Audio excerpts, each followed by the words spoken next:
تعالیٰ نے انسان کی عظمت کا بیان کیا کہ جس بلندی پر میں نے تجھے کھڑا کیا کوئی نہیں کھڑا۔ اب ذرا منظر دیکھیں نا، اللہ فرماتا ہے اِنَّا عَرَضْنَا الْأَمَانَةَ عَلَى السَّمَاوَاتِ وَالْأَرْضِ وَالْجِبَالِ، جسامت میں ہم سے کروڑوں گنا بڑے، آسمان ہے، زمین ہے، پہاڑ ہے۔ انسان اس کے سامنے کیا، 5-6 فٹ کا آدمی کیڑا ہے، وہ اتنے بڑے بڑے، ایک طرف وہ کھڑے ہیں۔ اب مسئلہ ہے کہ اللہ تعالیٰ اپنی امانت سپرد کرنا چاہتا ہے، اعتماد کرنا چاہتا ہے کہ کسی کو بھروسے کے لائق میں مانتا ہوں کہ وہ حق ادا کرے گا۔ زمین فیل ہو گئی، آسمان فیل ہو گیا، پہاڑ فیل ہو گیا۔ اللہ کہتا ہے ہم نے آسمانوں اور زمین اور پہاڑوں کے سامنے امانت پیش کی۔ امانت جیسے نا لوگ کہتے ہیں کہ سچ مجھ کوئی میٹنگ کی، وہاں ایسی بات نہیں، بات کو سمجھانے کا سٹائل ہوتا ہے اللہ تعالیٰ کا۔ معاملہ یہ ہے کہ پیش کرنا یہ ہے کہ آپ ایک چیز ہے وہ باس کی چیز ہے، کسی چھوٹے برتن کے پیش کرتے ہیں، یعنی دونوں کو ایک دوسرے کے سامنے رکھ کر دیکھتے ہیں۔ وہ برتن جو ہے اٹھانے سے انکاری ہے کہ میرے اندر صرف گنجائش ایک پاؤ کی ہے، میں سیر نہیں اٹھا سکتا۔ اس کا انکار زبان سے نہیں، زمین آسمان پہاڑ انکار اللہ کی بات کا کر سکتے نہیں۔ ابینا کا مطلب کون ہے، گنجائش ہی میرے اندر ہے، روشنی دیکھنے کی پاور ہے، اسی حد تک دیکھ سکتا ہوں۔ اگر روشنی بہت زیادہ ہو جائے تو آنکھ دیکھنے سے انکاری ہوتی، اسی وقت بند ہو جائے۔ تو انکار کا مطلب اس میں یہ صلاحیت نہیں، اور پیش کرنے کا مطلب کہ ان دونوں کو آمنے سامنے رکھا جائے۔ آسمان زمین اور پہاڑ جسامت میں بہت بڑے ہیں، مگر امانت جو ہے نا جس کا میں بیان کروں اس کے لیے جو صلاحیت چاہیے نا، ارادہ اور اختیار، اس سے معلوم ہے وہ مجبور ہیں، جس کام پر لگا دیا دوڑے جا رہے ہیں، نافرمانی نہیں کر سکتے۔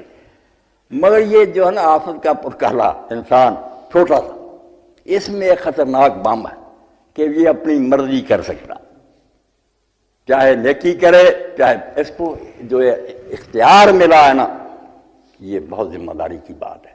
اگر صحیح نبھائے تو اس کا انعام بھی سب سے بڑھ کر ہے، اس نے اپنی مرضی سے نیکی کی ہے، ان کو کوئی اجر نہیں ہے۔ زمین آسمان ختم ہو جائے کوئی ثواب نہیں ملے گا، نہ جنت جائیں نہ کوئی، انہوں نے اپنی مرضی سے کچھ کیا ہے، بے بس ہے۔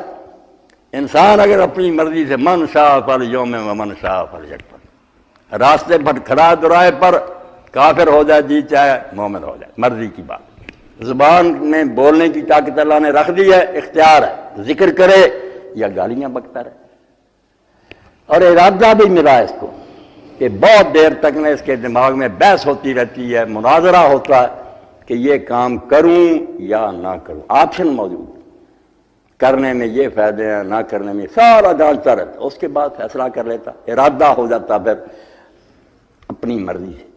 یہ شاید ہے نا یہ امانت ہے، کسی کو اللہ نے حوالے نہیں کی کہ اپنی مرضی کر سکے، نہیں، جکڑ دیا انہیں، دوڑ رہے ہیں۔ سورج روزانہ اپنے وقت پر آتا، چلتا رہتا، راستہ نہیں بدل سکتا، رفتار میں کمی بیشی نہیں کر سکتا۔ مگر انسان چاہے فرعون اور نمرود بن جائے ظالم حاکم، یا وہ ابو بکر اور عمر بن جائے رضی اللہ عنہ، مرضی کی بات ہے۔ اسی لیے وہ پھر بات درمیان میں چھوڑ دیں، فضیل ابن عیاض جب توبہ کر گئے ڈاکے سے، اور پھر بغداد سے انہوں نے حرم شریف تک 2 سال میں سفر کیا، ایک قدم اٹھا لیتے تھے 2 رکعت نماز، پھر قدم اٹھاتے 2 سال میں پہنچے، توبہ کی، روتے رہے۔ تو خلیفہ ہارون رشید حج پر گیا تو اس نے وزیر اعظم سے کہا، ربیع سے، کہ میں کسی عالم سے ملنا چاہتا ہوں، مکہ ہے یہاں تو بڑا مجمع اولیاء تھے، تو لے گیا حضرت سفیان ثوری کے پاس، دوسروں کے پاس، مگر جب بات ختم ہوتی تو خلیفہ کہہ دیتا کہ مجھے خدمت کا کوئی موقع دیں، کسی نے کہا مجھ پر قرض ہے، کسی نے کہا طالب علموں کے لیے چاہیے، وہ کہہ دیتا تھا وزیر اعظم سے باہر نکل کے یہ وہ عالم نہیں ہے جس سے میں ملنا چاہتا ہوں۔ اس نے کہا اچھا ملاتا ہوں، حضرت فضیل کے پاس لے گئے جو ڈاکو رہے تھے، وہ تہجد پڑھ رہے تھے، چراغ جل رہا تھا، دروازہ کھٹکھٹایا کہ امیر المومنین ہے، میں ربیع ہوں، وزیر اعظم ملنا چاہتا ہوں۔ انہوں نے دروازہ کھول دیا مگر چراغ بجھا دیا۔ خلیفہ جو تھا نا اس نے اصطلاح ٹٹولتے ٹٹولتے ہاتھ رکھا اور کہا ہم نے حضرت آپ کو ڈھونڈ ہی لیا نا، انہیں موقع مل گیا۔ انہوں نے کہا امیر المومنین آپ کے ہاتھ بڑے نرم و نازک ہیں، اگر جہنم سے بچ گیا، گر گیا، بے ہوش ہو گیا، رونا شروع کیا، اور بعد نے کہا کچھ نصیحت فرمائیں۔ کہا نصیحت یہی ہے کہ جس مقام پر تم بیٹھے ہو، خلیفہ ہو، یہاں ہی فرعون اور نمرود بیٹھے ہیں، لعنت سمیٹ کر گئے، یہاں ہی ایسے لوگ بیٹھے ہیں جو رحمت سمیٹ گئے، ان پر لوگ درود پڑھتے ہیں۔ اب تمہاری مرضی ہے، فرعون اور نمرود کے ساتھ جا ملو یا ابو بکر عمر کے جا۔ پھر روتا ہے، اور آخر میں جب خدمت کا کہا اس نے کہا خدمت یہی کافی ہے کہ آئندہ نہ مجھے ملنے آئے اور نہ مجھے بلائے، میری عمر بہت ضائع ہو چکی ہے، میں خدا کی نافرمانی کرتا رہا، اب میں بقیہ زندگی اپنے خدا کو راضی کرنا چاہتا۔ اس نے باہر نکل کر کہا ربی ایسے ہی عالم سے ملنا چاہتا تھا، یہ ہے صحیح معنی میں عالم، اللہ کے نیک بندے۔ تو امانت جو ہے نا، اللہ کہتا ہم نے پیش کی، پیش یہی ہے کہ ایک چیز جو ہے نا اس کے سامنے دوسری چیز رکھ کر آپ دیکھیں کہ اس میں اس کی گنجائش ہے، اگر گنجائش نہیں ہوگی انکار کرے۔ زمین کے سامنے اگر زمین زرخیز ہے، آپ بیج رکھیں، ایک ہوگی جس میں اگے گا نشون، آپ کہیں گے اس نے قبول کر لیا بیج کو، اور اگر پتھر پر رکھیں گے، لوہے پر رکھیں گے، کہیں گے کہ نہیں وہ اس کو لینے سے انکاری ہے، اس میں اس کی گنجائش نہیں۔ تو آپ دیکھیں کہ اللہ کہتا آسمان زمین اور پہاڑ جو ہے نا وہ ایسے امتحان میں نہیں آئے، نہ ان کے اندر اختیار ہے نہ ارادہ ہے، انہوں نے کہا ہمیں نہ اس امتحان میں ڈال۔ اِنَّا رَدْنَا الْأَمَانَةَ عَلَى السَّمَاوَاتِ وَالْأَرْضِ، یہ میں نے جو ہے نا موتی صرف تیرے اندر رکھا، تجھ پر اعتبار کیا کہ مرضی تیرے کرنے کی اجازت تجھے مل گئی ہے، مگر اب مرضی کو میرے حکم کے تابع کر دے گا تو تیرا شرف جو ہے نا فرشتوں سے ہی بڑھ جائے گا، تو آگے نکل جائے گا، احسن تقویم ہو جائے گا، اور اگر نافرمانی کرے گا تو تیری ذلت اور رسوائی کا بھی اندازہ نہیں، ثم رددناہ اسفل سافلین، تو اتنا نیچے گرے گا کہ اتنا کوئی نہیں گرا، امتحان بڑا ہے۔ اب آزادی ایسی شاید جس سے کوئی محروم نہیں ہونا چاہتا، جب حساب کتاب جو پھر لوگ کہتے ہیں ہمیں اللہ نہ پیدا کرتا، حالانکہ اندر سے ہر کوئی چاہتا کہ پیدا کرتا، موت سے بچنا چاہتا کہ زندہ ہی رہوں، اس لیے کوششیں کرتے ہیں کہ مرنے کے بعد ہی یار زندگی کو ہے، مرنا بہت مشکل ہے، انسان فنا نہیں ہونا چاہتا، زندگی بہت بڑی نعمت ہے، ارادہ بہت بڑی نعمت ہے، مجبور آدمی کسی سے زبردستی کام کرائے نا، وہ بیچارہ کہے یار مجھ پر ظلم کیا، میں نہیں کرنا مجھ سے، اس لیے جبر اور اکراہ ظلم ہے، اپنی مرضی سے کام کرنا انسان چاہتا ہے، غلامی سے نفرت کرتا ہے، چیز بڑی اعلیٰ، مگر جب سوال شروع ہوتا ہے پھر کہ بھائی تم نے آپ سوچ سمجھ کر کام کیا، اپنی مرضی سے کیا، جس کو ارادہ اور اختیار ملے گا، پڑھے لکھے لوگ ہیں وہ پھر جواب دہی سے نہیں بچ سکتا، وہ آنسریبل ہوگا، اس کو بالکل ذمہ دار ہوگا، اور اس کو پوچھا جائے گا اس سمجھ کو کیوں کیا، کیوں اسی سے پوچھا جائے گا جو ارادے اور اختیار کا مالک ہے، بے بس سے نہیں پوچھا جائے گا۔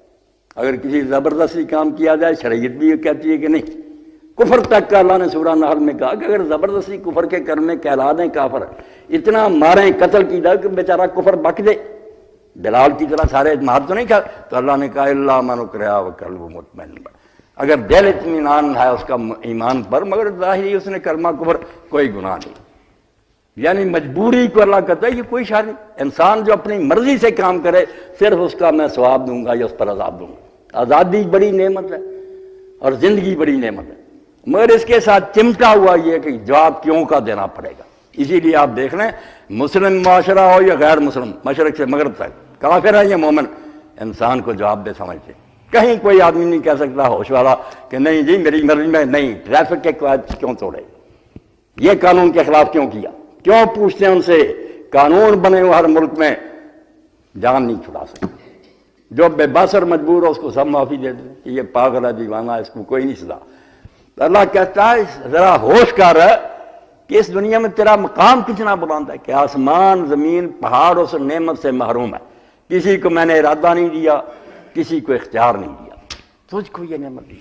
اور اس پر علامہ اقبال کی نظر ہے، وہ مرد کلندر تھا، دین کی باتیں اس طرح سمجھاتا تھا کہ عام لوگ نہیں وہاں تک پہنچ سکتے۔ تنہائی نظم لکھی، تنہائی، کہ انسان تنہا ہے، یہ جہاں کھڑا کوئی اس کا ثانی نہیں، تو کہتا میں پہاڑوں کے پاس گیا، میں سمندر کے پاس گیا، میں صحرا کے پاس گیا، میں سورج چاند کے پاس گیا، سب سے کہا، سب نے کہا کہ نہیں ہمارے بس کی بات نہیں۔ آخر میں کیا ہوا پھر، شدم بحضرت یزداں گزشت مزم ہو میر، میں چاند ستاروں سے آگے نکل گیا اور خدا کے سامنے جا کھڑا ہوا۔ شدم بحضرت یزداں گزشت مزم ہو میر، کہ در جہان ہے تو یک ذرہ آشنا ہے میں، کہ تیرے اتنے بڑے جہان میں ایک ذرہ بھی میرا ساتھی نہیں ہے، جس جگہ میں ہوں اور جس مصیبت میں ہوں کوئی ساتھی نہیں، یہی ہے تنہا، تیرے سارے جہان میں کوئی میرا حامی نہیں،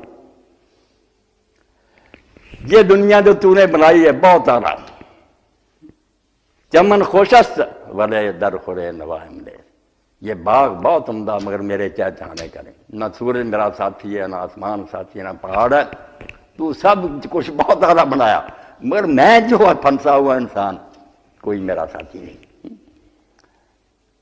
میں کیا کروں؟ تو ہوا کیا پھر؟ اللہ اکبر، تبسم بلب او رسید و ہے چنگو، تو اللہ کے منہ پر مسکراہٹ آئی، جواب نہیں دیا، پتا تھا کہ یہی بیچارے کو پھنسایا ہوا۔ اسی کو مولانا بدر عالم رحمۃ اللہ علیہ لکھتے ہیں، چلا عدم سے میں ہستی کو بول اٹھی تقدیر، بلا میں پھنسنے کو کچھ اختیار لیتا جا، اختیار لے کے آ گیا، پھنس گیا۔ اب اختیار کو چھوڑنا بھی نہیں چاہتا، واقعی چاہتا کہ میں اپنی مرضی سے کام، مجھ پر کیوں جبر کرتے ہو؟ نعمت بڑی ہے مگر استعمال بڑا نازک ہے نا۔ ایسی تلوار ہے شمشیر دو دم کہ اگر صحیح استعمال کر لی انعام بڑا، جنت، ایسا انعام اجر غیر ممنون، ایسا انعام ہے جو کبھی ختم نہیں ہوگا۔ اگر غلط کی استعمال کیا مصیبت بھی ایسی ہے، توبہ توبہ توبہ، پھر خاتمہ اس کی۔ اس لیے کہا ان عرض الامانہ، یہ آیت بھی تماشا بنی ہوئی ہے، لوگ طرح طرح کی باتیں کرتے، چلو آج درس میں آگئی، ان عرضنا الامانۃ علی السماوات والارض والجبال، آسمان زمین پہاڑوں کو رکھا، ادھر امانت کو رکھا، دیکھا ان میں گنجائش نہیں، ان کے پاس اختیار نہیں، ارادہ نہیں، یہ نہیں اٹھا سکتے بوجھ۔ دوسری طرف فابین ان یحملنہ، انہوں نے اٹھانے سے انکار کر دیا، انکار نہ نہیں کی، مطلب ان میں گنجائش نہیں۔ جیسے میں نے آنکھ کی مثال دی نا کہ ایک حد تک دیکھ سکتی ہے، زیادہ روشنی تیز ہو جائے ہم کہتے ہیں ہماری آنکھ یہ دیکھنے سے انکاری، یعنی اس میں نہیں ہے طاقت۔ واشفقنا منہا، ڈر گیا، ڈرنا ہی ہے نا، جب گنجائش نہ پھٹ جائے گا، برتن میں گنجائش تھوڑی، آپ زیادہ چیز ڈالیں گے ٹوٹ جائے گا، یہ بیچارے نہیں اٹھا سکتے۔ واشفقنا مطلب بہت ہی نازک ہے یہ بات، وحملہا الانسان، انسان نے اٹھا لی۔ اب کہیں کہ اس نے کسی وقت آپ اٹھایا تھا؟ نہیں، کسی نے نہیں اٹھایا، نہ کوئی ہوش ہے۔ وہ جو ہے نا ارادہ اور اختیار، یہ ہر نیک میں موجود ہے، اور اس کے ساتھ ہی آ جاتی ہے امانت کہ ارادہ اور اختیار کے ہوتے تو پوچھا جائے گا کہ تم نے یہ سوچ سمجھ کیا، کیوں کیا؟ ترجیح بلا مرجع جو کہتے ہیں منفی ہے نا کہ بلا وجہ پلڑا نہیں جھک سکتا، دو چیزیں جو تھی، تو کر بھی سکتا تھا، نہ بھی کر سکتا، تم نے اختیار کیا کرنے کو یا نہ کرنے کو، کچھ دلائل ڈھونڈے نا اس وقت، اپنے ذہن میں ترجیح دی کہ یہ زیادہ اچھا پہلو ہے، وہ بتاؤ وہ کیا ہے۔ اگر وہ نیک ہیں تو جنتی ہے، اور برے ارادے ہیں تو دوزخی۔ انسان نے اٹھا لیا، یعنی اس میں ارادہ اور اختیار موجود ہے، جس کی وجہ سے یہ ذمہ دار اور جواب دہ بنا۔ یہ جواب دہی اور ذمہ داری، یہ امانت ہے۔ یہ رسپانسبل ہے، کہہ نہیں سکتا کہ میں بس ہی ہو گیا ہوگا، نہیں، پوچھا جائے کہ اتنی عقل استعمال کی، اپنی مرضی سے کام کیا اور بتاتے نہیں کہ کیوں کیا۔ انہ کان ظلوما جہولا۔ اب اس کا بھی ترجمہ اگر ہم کریں نا کہ یہ ظالم اور جاہل تھا، تو کتنے پڑھے لکھے کرتے ہیں یار اتنا اس نے بوجھ اٹھایا، اللہ نے اتنی بڑی عظمت دی، اور ساتھ کہہ یہ ظالم جاہل تھا۔ نہیں، ظالم جاہل تھا نہیں ہے۔ اور یہ بھی نہیں کہنا کہ سارے انسان، قرآن پاک پر آپ نظر رکھیں، زیادہ برے انسانوں کو الانسان کہتا قرآن، ان کا ذکر کرتا، نبی ولی نیک لوگ اس میں نہیں ہوتے۔ ان الانسان لفی خسر ان الانسان لربہ لکنود، جگہ جگہ انسان کو برا کہتا، وہ برے زیادہ دے، ان کو نیکوں کی بات نہیں ہوتی۔ یہاں بھی ہے کہ اتنا بڑا نازک مقام ہے کہ کھڑا ہے خدا کی عدالت میں، اور جہنم ہے یا جنت ہے، مگر یہ ظالم اور جاہل ہے۔ زیادہ لوگ جو ہیں ظالم اور جاہل اپنا بیڑا غرق کر رہے ہیں، اور سمجھتے نہیں ہیں کہ ہم نے کتنا بڑا امتحان دینا، کتنی پیشی خطرناک ہوگی۔ یہ ظالم اور جاہل ہیں، ان کو کہہ دیتے ہیں عربی زبان میں کانا، ایک ہوتا ہے تامہ، ایک ہوتا ہے ناقصہ۔ ناقصہ جب ہوتا ہے وہاں ترجمہ ہوتا تھا، مگر جہاں ہوتا نا تامہ وہ ہے۔ جیسے آگے آ گیا وَكَانَ اللَّهُ غَفُورًا رَحِيمًا، اب وہاں کہیں اللہ بخشنے والا اور مہربان تھا، اب نہیں کافری ہو جائیں گے، نہیں، بخشنے والا اور مہربان ہے، یہ کانا تامہ ہوتا۔ اب برے انسان جو نا زیادہ، ان کو سامنے رکھ کر کہتا اللہ وہ خیال کر، آسمان زمین پہاڑ اس جواب دہی سے بری ہیں، ان کے پاس آزادی اور اختیار نہیں، تیرے پاس ہے، تو اس سے پوچھا جانا ہے کہ کیوں کیا، تو خیال ہی نہیں کرتا۔ انہ کان ظلوما جہولا، تو اپنے حق میں ظلم کر رہا، اللہ کا کچھ نہیں بگاڑ، اپنے آپ کو برباد کر رہا، آگ میں جائے گا پھر کیا بنے گا؟ جہولا، اور تو نادانی کی باتیں کہتا ہے۔ جہولا ایک بے خبر کو بھی کہتے ہیں، جاہل سے بھی ہوتا ہے، جہل سے نکلا، مگر ایک یاد رکھے جانتے بوجھتے بھی بے وقوفی کے کام کرے نا، جیسے موسیٰ علیہ السلام نے کہا تھا کہ میں اللہ سے پناہ مانگتا ہوں کہ میں جاہلوں میں سے ہوں، اور جب بات ہوئی تھی گائے والی، وہاں جاہل کا معنی نادان اور بے خبر نہیں، جو سمجھتے ہوئے بیوقوفی کا کام کرے نا، بے جہالت گناہ کے بارے میں، یہ جذبات کی رو میں بہ جانا، اپنی خواہشات کے پیچھے اندھے ہو جانا جانتے بوجھے، یہ بہت خطرناک جہالت ہے۔ یہ علم کے مقابلے، وہ علم کے مقابلے میں ہے کہ ایک طرف علم ہے نالج، دوسری طرف ہے اگنورنٹ، وہ جہالت ہے۔ ایک طرف ہے علم کہ جو عقل جو بات سامنے رکھی ہے اس پر جمے رہنا، شریف آدمی والا کام کو، اس کے مقابلے میں جہل نادانوں والی حرکتیں کرنا۔ اللہ تجہل احد علینا، کوئی ہم پر جہالت نہ کرے، فنجعل فوق جہل الجاہلین، ورنہ ہم جاہلوں سے بڑھ کر جہالت کریں گے۔ یہاں بے علمی کی بات نہیں، غلط حرکتیں۔ تو اللہ کہتا ہے اپنے آپ کو تباہ کر رہا ہے اور بالکل جانتے بوجھتے ایسی حرکتیں کر رہا جو شرافت کی باتیں نہیں۔ اب جو اس کا نتیجہ نکلے گا توبہ توبہ توبہ، لے ایک لام عاقبت ہے قرآن میں جس کو لوگ نہیں سمجھتے، ترجمے میں نہیں لکھتے تو تباہی آ جاتی ہے۔ سورہ اعراف میں کہتا کہ ہم نے انسانوں کو پیدا کیا تاکہ جہنم میں نہ ڈالیں۔ لوگ کہتے ہیں یار دوزخ کے لیے پیدا کر لی، نہیں، اس میں لام عاقبت ہوتا کہ انجام یہ ہوگا، ہم نے نہیں پیدا کیا مگر جو حرکتیں کر رہا اس کا پھر رزلٹ یہ نکلے گا۔ اس لیے اللہ پاک فرماتا ہے زمین و آسمان کام کا ہے۔ خواجہ حافظ شیرازی رحمۃ اللہ علیہ نے منظر کشی کی اسی آیت کے کہتے ہیں آسمان بار امانت نہ توانست کسی، اور انسان عقل کر انسان آسمان یہ بوجھ نہیں اٹھا سکا تھا، قرائے فال بنا میں من دیوانہ دلن، اس دیوانے کا ٹاس نکلایا کہ اس پر لاد دو، اس کو آزادی اور اختیار دے دو، امتحان اس کا ہوگا۔ ہر ساتھ بڑی پیاری بات کی، قرآ بھی نکلا اس کے نام، مگر کیوں نکلا؟ بنا میں من دیوانہ دلن۔ کیا بیان کرو اللہ کے بندو، کہا دیوانے کے نام نکلا۔ دیوانہ یہ ہے نا، باقی دیوانے نہیں۔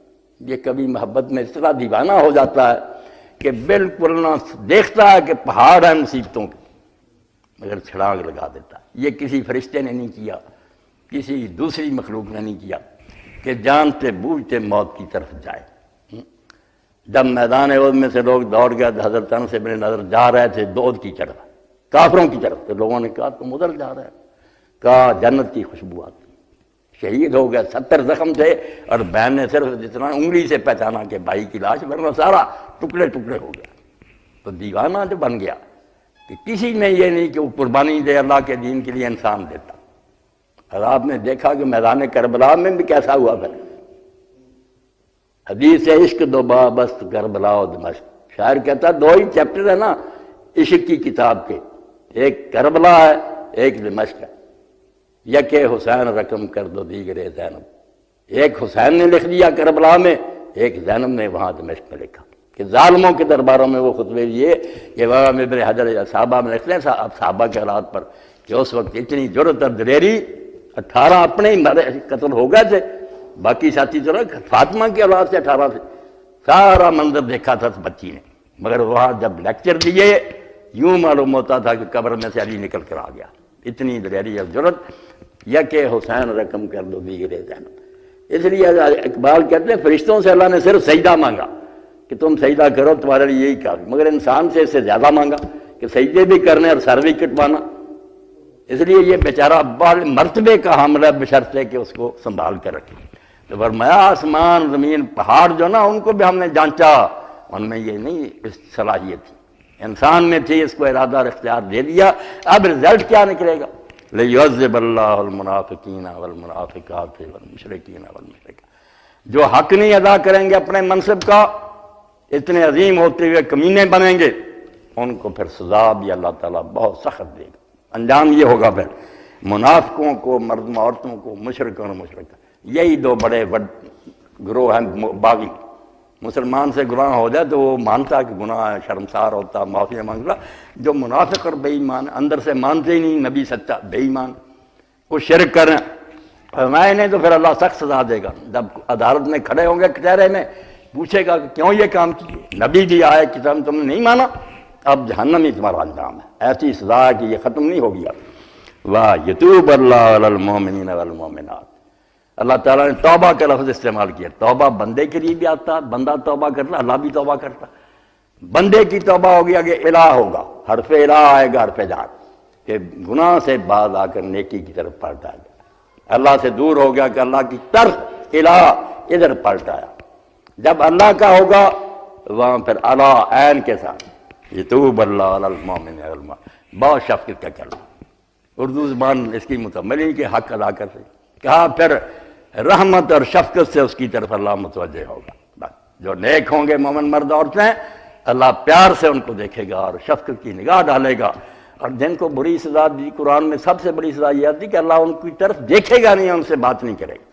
جس کے اندر عشق کا ذرہ ہے نا، وہ جانتا ہے کہ محبوب بات نہ کرے اور دیکھے نا، اس سے بڑی کوئی قیامت نہیں۔ اللہ کہتا لا ینظر اللہ، میں تو ان کو دیکھوں گا بھی نہیں اور نہ ان سے بات کروں گا۔ جلتے رہ جائیں گے پھر، مگر مومنوں سے باتیں ہوں گی، ان کو اللہ نظر رحمت سے دیکھے گا۔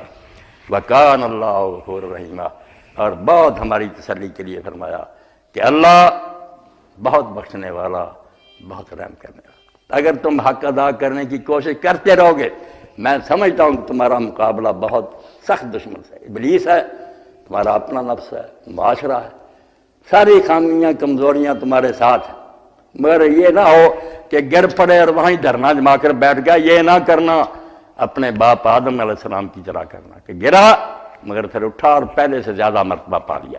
ثم اجتباہ ہدا، اللہ نے پھر اس کو چن لیا پہلے کی بجائے اور اس پر رحمت فرمائی، نبی بنا دیا۔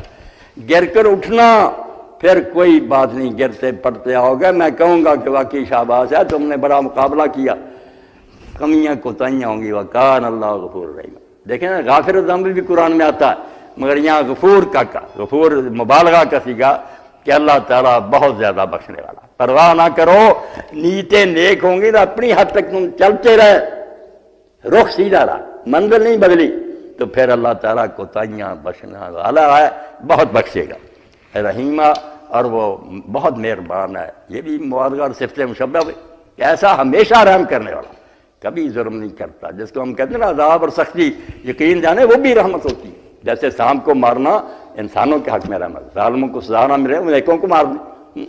تو اللہ تعالیٰ نے فرمایا تیرا مرتبہ بہت اونچا ہے، مگر مقام نازک بھی بڑا ہے، سنبھل کر رہ۔ اگر تو حکم مانتا آ گیا تو انعام بھی بڑا، اور اگر تو نے نافرمانی کی تو یاد رکھ جو سزا تجھے ملے گی نا وہ کسی کو نہیں ملی۔ اس لیے ہمیں بالکل اس بارے میں قرآن کو اپنے لیے رہنما بنانا چاہیے۔ اور اللہ تعالیٰ نے جیسے مجھے اور آپ کو جو تندرست ہیں 2 آنکھیں دی، ایک ہی دیر تک گزارا تو ہو جاتا، مگر نہیں، وہ انعام پورا نہ ہوتا 2۔ اسی لیے جوڑے جوڑے کا قرآن میں بہت ذکر ہے، زوجین 2 کہتا ہے، 1 دوں تو وہ بھی ٹھیک ہے، مگر جب 2 چیزیں دی جائیں تو پھر بہت انعام مکمل ہو گیا۔ اس لیے جنت بھی 2، جنتان 2، اعلان تجریان 2، ایک کی بجائے 2 دوں گا تو بڑا انعام ہے، مگر اس کے لیے ضرورت ہے کہ آدمی اس دنیا میں اللہ کو مانے۔ تو ہدایت کے لیے اللہ نے کبھی ایک ذریعے پر اکتفا نہیں کی۔ کتاب اگر وہ چھاپ کر فرشتوں کے ذریعے دنیا میں پھیلا دیتا، جیسے یہ منکرین حدیث کہتے ہیں کتاب کافی ہے، وہ کتاب کافی ہوتی تو کافر تو کہتے تھے کہ فرشتے کتاب دے دیں، لکھی لکھائی آسمان سے آ جائے، دے دیتا، مان بھی جاتے کہ ٹھیک ہے اللہ کی کتاب ہے۔ اللہ نے کہا یار تم جو کہتے سے ہدایت کا نظام نہیں نہ پورا ہوتا، کتاب آ جائے گی، کتاب کی تشریح کون کرے گا؟ جس کا دوزی چاہے گا اپنی مطلب کرتا رہے گا۔ اس لیے کتاب آئے گی اور کتاب کے ساتھ رسول آئے گا، تنہا نہیں آئے گا، نہ رسول خالی آئے گا، کتاب ہوگی اس کے